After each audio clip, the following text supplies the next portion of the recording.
En ce jour au Brésil, le président de la République a échangé avec la diaspora congolaise vivant au Brésil. Le président de l'Assemblée nationale, Christophe Mbossonkodia, et son homologue du Sénat ont échangé le mercredi 9 août sur les préparatifs de la dernière session de la mandature. Pour le comité de conjoncture économique, le franc congolais est insaisissable sur le marché. Le VPM de l'économie, Vital Kamere, estime que la population congolaise apprécie l'appréciation du franc congolais. C'est tout pour le titre. Il est l'heure de vous informer, mesdames et messieurs, bienvenue à la grande édition du journal sur la chaîne de l'éducation. Comme je viens de l'annoncer au sommaire, en ce jour au Brésil, le président de la République, Félix Antoine Tshisekedi Tshilombo, a échangé avec la diaspora congolaise vivant au Brésil. Reportage. Ils étaient venus des différentes villes du Brésil, Rio de Janeiro, Sao Paulo, Santa Catarina, convergeant tous vers la ville portuaire brésilienne de Belém. Ces compatriotes de la communauté congolaise du Brésil ont tenu à communier avec le président de la République, Félix Antoine Tshisekedi Tshilombo, et lui exprimer leur soutien à son action en faveur du développement de la RDC. Le chef de l'État les a remerciés d'être venus de très loin pour le rencontrer, preuve de la solidarité et de l'amour qu'ils ont voulu lui exprimer, non seulement à lui, mais aussi à tous les compatriotes restés au pays, leur a dit le président de la République. Dans sa communication, le chef de l'État leur a transmis de mauvaises et bonnes nouvelles du pays. Parmi ces dernières, le pari gagné dans l'organisation des 9e Jeux de la francophonie à Kinshasa. Relevant les défis en dépit du sabotage et des hostilités de certains, la RDC a présenté au monde une bonne image, prouvant qu'elle est capable du meilleur et qu'elle ira de meilleur en meilleur, a renchéri le président de la République. Et notre pari gagné, a dit le chef de l'État, ce fut la réussite de l'accueil du pape François. Et bientôt le pays ira aux élections présidentielles, législatives, nationales et provinciales, sénatoriales et même locales, a souligné le président de la République. La bonne nouvelle, c'est aussi l'engagement du pays dans la réalisation du projet de développement de la RDC à la base grâce au programme de 145 territoires. Hélas, la mauvaise nouvelle, a indiqué le président de la République, c'est l'agression barbare du Rwanda sous couvert du M23 dans la partie est du territoire national. Qui veut la paix prépare la guerre, dit-on, tout en s'adonnant au dialogue pour la paix. La RDC devra aussi compter sur elle-même par la promotion de l'armée nationale, une force voulue, dissuasive et efficace, ne pas se laisser faire et ramener la paix sur toute l'étendue du pays, a renchéri le président de la République. Il s'en est suivi. Le président du Brésil et son homologue de l'Indonésie seront à Kinshasa autour du président de la République, Félix Antoine Tshisekedi Tshilombo, avant la fin de ce mois d'août. Suivez. La ville de Kinshasa va abriter dans la deuxième quinzaine du mois d'août en cours un sommet des chefs d'État trilatéral RDC-Brésil-Indonésie sur les grandes forêts tropicales du monde. L'annonce a été faite par le ministre indonésien des Investissements et Affaires maritimes, Luhut Binsar Panjaitan, au sorti de l'entretien qu'il venait d'avoir à Belém avec le président de la République Félix Antoine Tshisekedi Tshilombo à marge du sommet sur l'Amazonie au Brésil. La question au centre des discussions qu'il a eu avec le chef de l'État congolais portait sur l'accord trilatéral entre les trois pays qui devrait intervenir le 25 août prochain à Kinshasa au cours d'une visite, d'une rencontre au sommet des trois dirigeants prévue pour le 25 août à Kinshasa. La question essentielle, c'est comment nous collaborons, comment les trois pays collaborent en ce qui concerne la préservation des forêts, parce que ces trois pays montrent que les pays en développement ont une contribution majeure à donner à l'humanité concernant le climat et l'environnement. Ce sommet qui va aussi débattre des sujets liés à la redynamisation de la coopération sud-sud entre les trois pays mettra autour d'une table les chefs d'État Félix Antoine Tshisekedi Tshilombo et ses homologues Lula da Silva du Brésil et Joko Widodo d'Indonésie. Toujours à Belém, le président de la République s'est aussi entretenu avec le ministre d'État et ministre des Affaires extérieures des Émirats arabes unis, Cheikh Abdallah Ben Zayed, sur le projet du port en eau profonde de Banana dont les travaux sont en cours. Le ministre émirati a rassuré sur la détermination de son pays à parachever ces travaux qui permettront à la RDC de se doter de son premier port en eau profonde. Le président de l'Assemblée nationale, Christophe Mbossonkodia, et son homologue du Sénat, Modeste Barthilou Kouebo, ont échangé le mercredi 9 août 2023 sur les préparatifs de la dernière session de la mandature. Suivez le tour à tour. D'abord, l'Union sacrée se porte bien, à telle enseigne qu'à la sortie officielle, vous avez vu la marée humaine qui était au stade. C'est une preuve que l'Union sacrée se porte bien. Les structures de l'Union sacrée, vous avez 6 membres du Présidium, vous avez la conférence des présidents et maintenant nous sommes en train de travailler pour mettre en place les secrétariats permanents de l'Union sacrée. Ça sera différent, surtout du point de vue efficacité. Bravo au chef de l'État pour le grand succès pour la francophonie.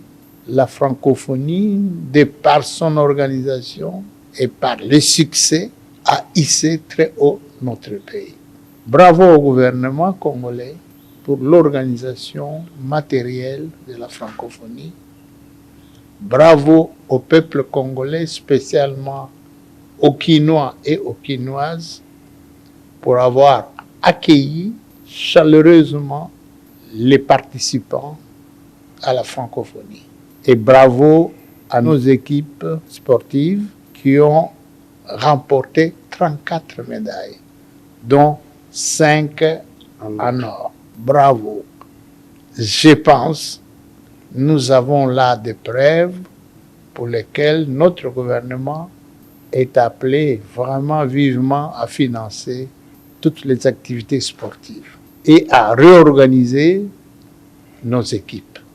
Je suis venu voir mon aîné, le président de l'Assemblée nationale, pour aborder les questions essentielles. Effectivement, nous avons fait une évaluation mi-parcours des vacances parlementaires, mais aussi préparer la dernière session de la mandature. Ce sera la dernière et donc nous devons passer en revue toutes les questions qui sont restées en suspens pour que nous puissions nous rattraper au cas où il y a des matières essentielles qui restent encore en souffrance. Mais aussi, nous venons de vivre un événement de portée internationale, c'est la francophonie. Je pense que vous et moi, nous avions quelques doutes au départ, lorsque les experts passaient ici pour nous dire que les conditions ne sont pas réunies, qu'elles ne seront pas réunies. Mais nous avons été tous surpris agréablement de voir que le président de la République, Félix-Antoine Tshisekedi Tshilombo, c'est un homme qui connaît ce qu'il est en train de faire. Et donc, il avait l'assurance, il avait la maîtrise de la situation, il savait ce qu'il était en train de faire et ça a été vraiment la joie de tout le peuple congolais de constater que la francophonie a été une grande réussite. Il n'y a pas que le peuple qui le dit, c'est toute l'opinion internationale. Il y en a qui nous appelaient d'autres continents et lorsqu'ils suivaient les images, ils se demandaient si réellement c'était à Kinshasa. Mais oui, je dis c'était effectivement et ça a eu lieu à Kinshasa. Donc toutes nos félicitations et en tout cas nos remerciements au président de la République pour avoir hissé très haut l'image de notre pays. Aussi nos remerciements à toute l'équipe qui l'a accompagné dans cette œuvre-là. La nouvelle ambassadrice de la Grande-Bretagne en République démocratique du Congo a été reçue par le président de l'Assemblée nationale, Christophe Mbossonkodia, et Alison King Obé se sont accordés sur la nécessité de tisser de relations interparlementaires entre ces deux pays. Suivez. J'ai eu une très belle rencontre, ma première avec Monsieur le Président de l'Assemblée nationale. On a parlé de l'importance du partenariat entre la Grande-Bretagne et la RDC et aussi les relations interparlementaires, donc avec aussi le Parlement britannique. Et on a parlé aussi de l'importance d'avoir les élections inclusives, crédibles et transparentes, que tous les Congolais puissent avoir un choix libre et démocratique pour choisir leur gouvernement et aussi les députés. J'ai exprimé aussi mes condoléances pour la perte de l'honorable Cherubin Okente et notre rôle peut-être d'aider dans l'enquête. Nous sommes très clairs sur la souveraineté et l'indivisibilité de la territoire congolaise pour le respect, pour le droit international et aussi pour notre appui et soutien pour les processus régionaux de la paix et notre effort pour appuyer tous les efforts pour améliorer la qualité de vie des Congolais, surtout dans l'Est, et de trouver une solution durable. Je viens de l'annoncer tout à l'heure dans le titre. Pour le comité de conjoncture économique, le franc congolais est insaisissable sur le marché. Le vice-premier ministre de l'économie, Vital Kamerhe, estime que la population congolaise apprécie l'appréciation du franc congolais. Reportage. En effet, nous avons assisté à la réunion du comité de conjoncture, présidée par le Premier ministre, son Excellence Sama Lukonde. Et cette réunion a tourné autour de la question sensible de l'air. Ça fait depuis 3 semaines que le gouvernement, à travers la Banque centrale, est intervenu directement sur le marché de change. Et je crois que la population congolaise et tous ceux qui vivent dans notre pays apprécient cette appréciation du franc congolais et nous allons vers la stabilisation de notre monnaie qui est l'attribut de souveraineté pour un pays. Mais ceci dit, nous avons eu des mesures additionnelles. De la part de la Banque centrale, il y a une mesure phare qui a été prise aujourd'hui, toujours dans le cadre de renforcer cette stratégie que la Banque centrale est en train d'appliquer pour vaincre ce combat contre la spéculation sur notre monnaie et contre la dollarisation de notre économie. Au niveau du gouvernement, il y a d'autres mesures aussi qui ont été prises et que le Premier ministre et les membres du comité de conjoncture ont avalisé aujourd'hui, c'est que nous devons réguler l'économie. La régulation appelle des initiatives de production. Nous avons aussi décidé que nous n'allons pas laisser faire comme dans une jungle.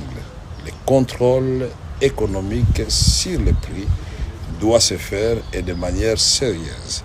D'aucuns ne peut comprendre qu'au moment où le taux de change a sensiblement diminué en faveur du franc congolais et s'est stabilisé, et que depuis 3 semaines, les prix restent pratiquement les mêmes. C'est comme ça que nous avons reçu tour à tour les pétroliers qui appliquent le taux de change au niveau de leur station, mais nous devons informer ces derniers à la suite du petit contrôle qui a été fait ce matin. Il y a une pratique qu'ils doivent bannir. C'est-à-dire vous achetez du carburant de $100 à 22 500, mais tout de suite après, les $100 sont échangés derrière la maison chez un cambiste à un taux très élevé. Donc nous allons suivre toute cette chaîne jusqu'au bout. Nous avons vu aussi des prix différents. On applique les taux ici au centre-ville, mais quand vous allez au-delà de Kinkole, au-delà d'Ensele, on voit les prix commencer à monter petit à petit. Tout cela, c'est un travail de la régulation économique, donc vous pouvez faire confiance à votre gouvernement. Là, nous adressons au peuple congolais. Les opérateurs économiques doivent soutenir l'économie parce que, après tout, nous vivons le bien-être. Ceux qui pensent que la stabilité du franc congolais est conjoncturelle se trompent, puisqu'il y a à la fois des mesures de politique monétaire qui sont bien menées par Madame la gouverneure de la Banque centrale, mais il y a aussi des mesures d'ordre économique et budgétaire au niveau du gouvernement et les résultats, inévitablement, puisqu'on ne triche pas avec les chiffres, ça sera en faveur du pouvoir d'achat de la population. À la Commission électorale nationale indépendante, Denis Kadima, assisté de 2 vice-présidents, Bienvenue Ilanga, Didi Manara, a échangé le mardi 8 août 2023 avec les délégations de députés allemands sur les préparatifs des élections présidentielles, législatives et locales prévues le 20 décembre prochain. Je vous laisse suivre dans ce propos recueilli pour vous par Ginette Bézou. Wir in Deutschland sind eng verbunden mit Afrika, aber auch mit dem Congo. Nous, en Allemagne, nous sommes naturellement très intéressés à ce qui se passe ici au Congo. C'est pour cela que nous sommes venus pour nous enquérir de la situation, savoir comment est-ce que le processus électoral est en train de s'organiser ici en République démocratique du Congo. Le processus d'enrôlement est une étape très importante afin de créer la confiance pour que les élections transparentes et inclusives se tiennent. Je vous remercie sincèrement pour cet entretien que nous avions eu. Je vous remercie également au nom de la Fondation Konrad Adenauer. Autre chose, à présent, William Ikolo Kumu a pris officiellement ses fonctions au sein de l'administration de l'ONAPAC et c'est après une cérémonie de remise et reprise avec les comités sortants. Reportage d'Agatiniezi et Fanny Chiswaka. Après être notifiée, la nouvelle équipe dirigeante de l'Office national des produits agricoles au Congo est entrée en fonction et c'est à l'issue de la cérémonie des remises et reprises avec les comités sortants de cette entreprise publique à caractère technique et scientifique sous une ambiance festive. Dans la nouvelle équipe, on retrouve William Ikolo au poste de l'administrateur de l'ONAPAC qui a profité de l'occasion pour rendre hommage au chef de l'État, Félix-Antoine Tshisekedi Tshilombo, pour sa nomination. Il a en outre remercié la présidente Stéphanie Mbombo pour la confiance renouvelée à sa modeste personne. J'aimerais remercier le chef de l'État, son Excellence Félix-Antoine Tshisekedi Tshilombo, pour la confiance qu'il nous a accordée de pouvoir penser à nous pour relever la tâche immense de l'ONAPAC, qui est l'Office national des produits agricoles au Congo. Et je voudrais également remercier ma présidente, Madame Stéphanie Mbombo, pour la confiance qu'elle nous a accordée de proposer nos candidatures. Et je voudrais remercier nos partis alliés, l'UDPS et naturellement mes camarades de CRIC avec laquelle nous formons aujourd'hui une famille. L'Office national des produits agricoles au Congo, l'ONAPAC, rejoint ici la vision du chef de l'État qui consiste à donner sa revanche au sol, sur le sous-sol, et nous sommes là pour relever ce défi-là.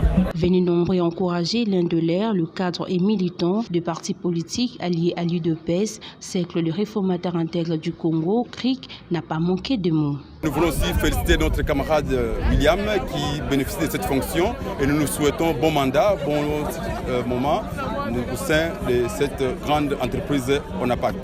Il faut retenir que William Ikolo Kumu est juriste spécialisé en marketing international et communicateur, assistant principal de l'envoyé spécial du chef de l'État en matière de la nouvelle économie du climat et aussi secrétaire général adjoint du CRIC.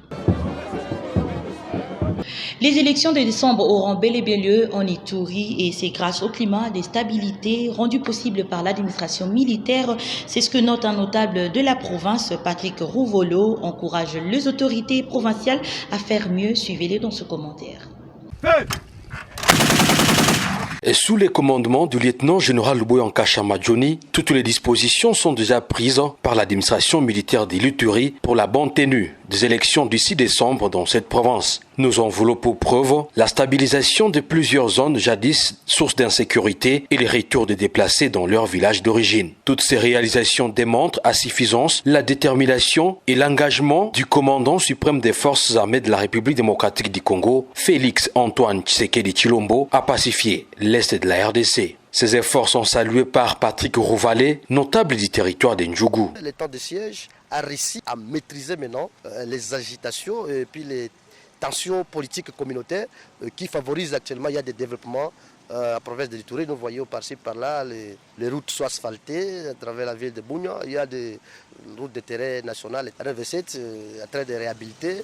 Les gens circulent, c'est ça vraiment, parmi tas d'autres avancées positives de l'état de siège à la province de l'Ituri. Par là, nous remercions sincèrement le chef de l'État, puis le régime spécial de l'état de siège à travers son gouverneur, le lieutenant général Luboya Kachama, qui sont en train de battre beaucoup d'efforts pour que la province de l'Ituri change et paie son image. Occasion pour ces dignes fils de l'Ituri d'inviter les groupes armés signataires d'actes de cessation des hostilités à demeurer dans la logique de la cohabitation pacifique de toutes les communautés de l'Ituri. Plus de 5 mois qu'il y a quand même une petite accalmie après plusieurs accords de paix de Aru. J'espère qu'il y avait une petite accalmie qui reste encore maintenant de consolider cette accalmie-là jusqu'à la fin.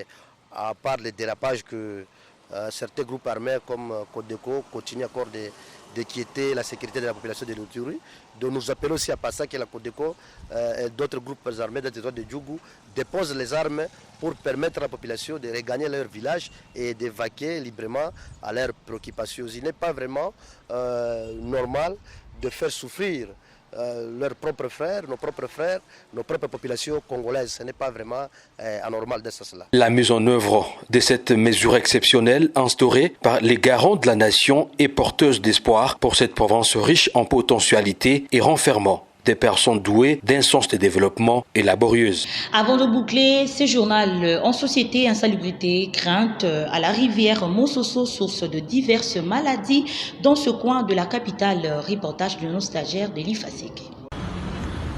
L'insalubrité bat son record à la rivière Mososo, juste à côté de l'hôpital HJ dans la commune délimitée. Faute de décharges publiques, la population jette les ordures ménagères au bord de cette rivière, ce qui expose les habitants de ce coin de la capitale à certaines maladies.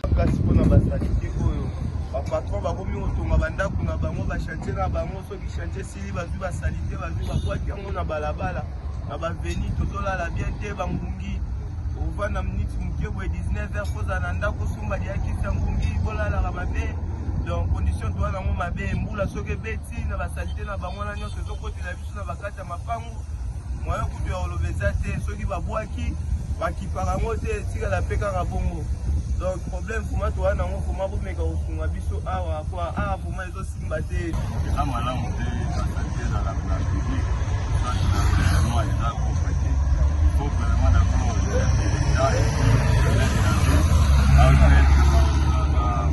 l'élément est en pratique, va quitter le terrain et puis va se dire qu'il faut faire comme propriété, on a des propriétés, la maladie, la dame, soit la vraiment la question. Pour les hommes, madame, on a la vie, on a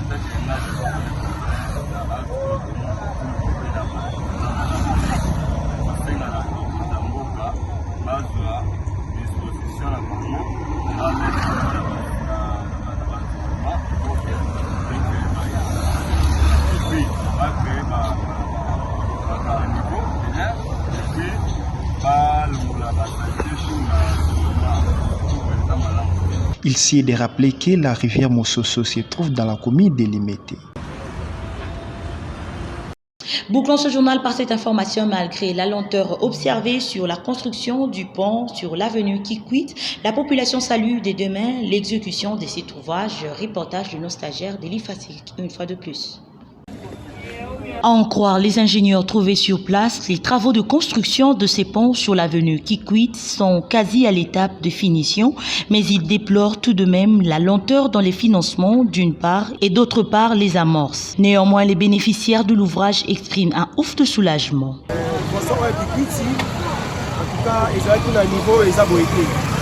Auparavant, quand on a eu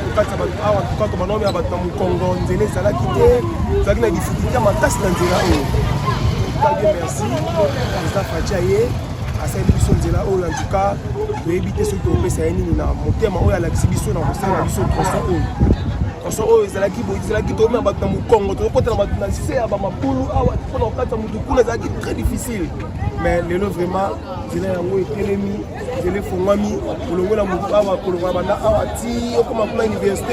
pas même 5 minutes dans la moto, au commun déjà. Or, pour le 1h30, parce que nzela ndenge ezalaki okokatisa te okoleka te. misala tosepeli nango makasi parce que nzela oyo ezalaki nzela moko mabe makasi ata bapangu mpe ezalaki ata na valeur te mais lelo tomoni na misala chef de l'état asali tomoni ke ya l'évolution banzela ekomi mwa propre bapangu mpe ezwi bavaleur mpe transport ekozala na mwa facilité. avantage ya point oyo efacilité nzela oyo ezalaki zelu donc bato banda kotambola na pasi ezalaki mpe na insécurité ozotambola bakuluna depuis basala nzela oyo bato bango motocircule à l'aise n'importe quelle heure 0 heure donc avantage eza vraiment makasi po tokomi à l'aise transport ekomi facile.